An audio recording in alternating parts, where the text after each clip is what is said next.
Ćao društvo, nakon recenzije modela Poco X7 Pro koja je još uvijek aktualna i koja je poprilično gledana na kanalu, koristim i testiram model Poco F7 Ultra. Trenutno je koristim sa svojom SIM karticom, u oba ova modela imam po jednu SIM karticu. Recenzija ovog sjajnog modela iće za nekih 10-ak dana, a danas mi je stigao i model Samsung Galaxy A56 u verziji 828, pa ću iskoristiti priliku da taj model uporedim sa modelom Poco X7 Pro, jer dosta toga dele zajedničkog i mogu da kažem da su tu negdje po specifikacijama, pa da vidimo ko nudi više, Xiaomi sa svojim Poco modelom ili Samsung sa svojim najprodavanijim modelom srednje klase Samsung Galaxy A56. Svakako, o svemu tome možemo pročeskati danas u live-u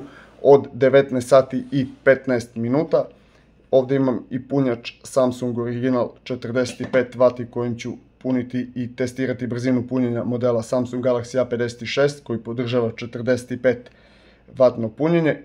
Ponavljam, od 19:15 uključujem live, dođite da pročeskamo, da razmenimo mišljenja i iskustva, da vidimo kako je bolje, da li je bolje snimiti recenziju A56 zasebno ili uporedo komparaciju modela Poco X7 Pro i modela Samsung Galaxy A56. Vidimo se od 19:15. Pozdrav svima!